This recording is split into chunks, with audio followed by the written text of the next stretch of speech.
Today I'm replacing the thermostat on a 2008 Bmw 528i. First thing I did was open the cap. I'm going to lift it up in the air. Next thing you want to do is get a Phillips screwdriver and do a quarter turn on all these belly pan screws.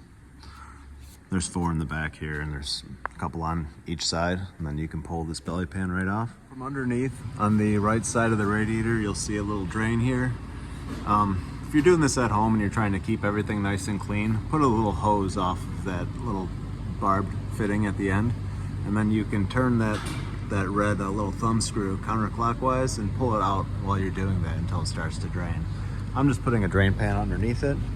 If you're doing this at home, you may want to put it into a bucket or something like that, the hose, and then do this just to get all the coolant out. Underneath you can see the thermostat is right here. So what you want to do is unplug it first. If you look at it, you can see a little tab here. Don't be too worried about breaking that tab off. There's no real nice release for it. You can use a screwdriver or a pick, get underneath it like this, pry it away slightly, and then pull it down with the other hand and it'll unplug pretty easily. After that, what you want to do is get a pick tool, something like this, and the little radiator hose can come off. I like to leave it mounted so you have something to work against. Take the pick, get it up there. I can't really show you very well here what I'm doing, but kind of up above the hose, the spring clip has a little bit of an access point where you can release it. If you can't get to it that way, you can actually do it down here too. You just kind of push up on it on both sides. This will give you a little bit more, a little bigger area to grab it up top. So I'm trying to do this with my left hand. I'm right-handed, so this is extra challenging, but whatever the case, just pull up on it like that. Once that's up like that, you can pry it off. Do the same for this hose back here. Same kind of thing. Take the little spring clip, pull it back until it kind of clips like that, and then you can pry those both off. Expect to lose a lot more coolant again, you know, even though you drain the radiator, there's still going to be coolant trapped in there. So unplug this, undo both those clips, pry both those hoses off, and then with a 10mm socket, you can dismount the thermostat from the water pump with these 2 screws right here. So I'm going to do all that stuff. With that stuff out of the way, there's 2 hoses in the back of the thermostat that you have to get to. Sorry, my lighting is terrible. So with it loose, depending on how the hose clamps in the back are clocked, it can be pretty easy to get to like this, and sometimes it can be very difficult if they're spun up in a weird direction and you can't get to them. It's gonna move my light. It's going to most likely end up being a 6mm is what you're going to use to spin the clamps. So I use a 1/4" drive 6mm swivel socket, like this, and that's how I get to them. And I use my one hand to kind of move the thermostat around until I get a decent angle at the hose clamps that are behind it.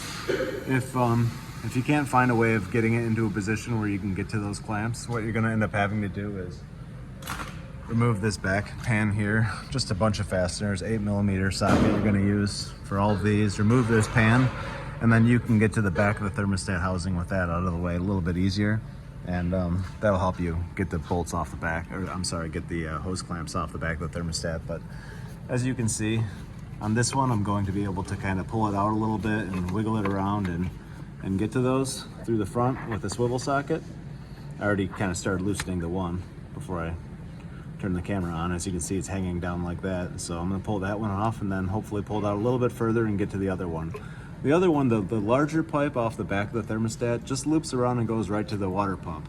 So if you're having a problem getting that off, what you may end up doing is, with this pan removed, pulling the other side of it off at the back of the water pump, and then you can just pry it off the water pump, pull it off as one assembly with the hose still attached to the thermostat out the front, and then yeah, just put it on the same way on the new one, and then stick it in there and tighten it up.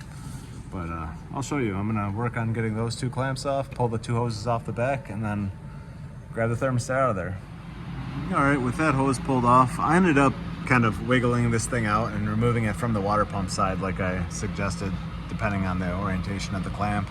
I ended up having to pull it off the other side. I was able to do it from the front. I started pulling this pan off the back, but it still didn't give me any good access. So what I did was I kind of went right through here, this little opening here, and I was able to get to the clamp and unscrew it, and then just, you know, reach my hand through here and then just pull it off the back of the pump and then slide it through.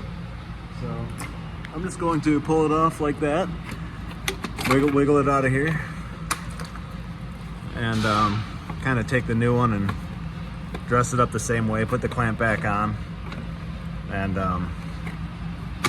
yeah, you can sneak this out like this, make a huge mess. And yeah, put the clamp on, make sure I have the orientation of that correct, slip it back in, stick that on the pump, tighten it up, put the other one on in the back, you know, and mount it, and then push the two hoses on the front. So one thing I would say, and this goes for any time you do a coolant repair with any of these style barbs that have the quick connect, you want to make sure you take the little spring clip right here and push it back into position.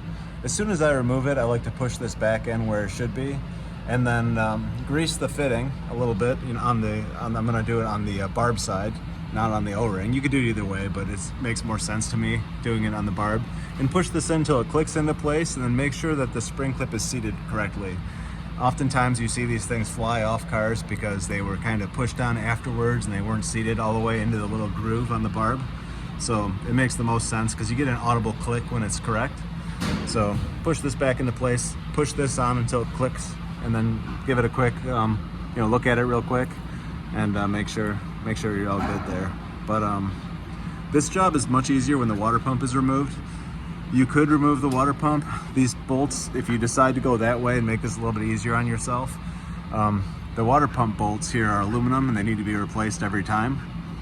And water pumps also do have a pretty high failure rate, so oftentimes when I'm replacing the water pump, I'll throw a thermostat on it as well.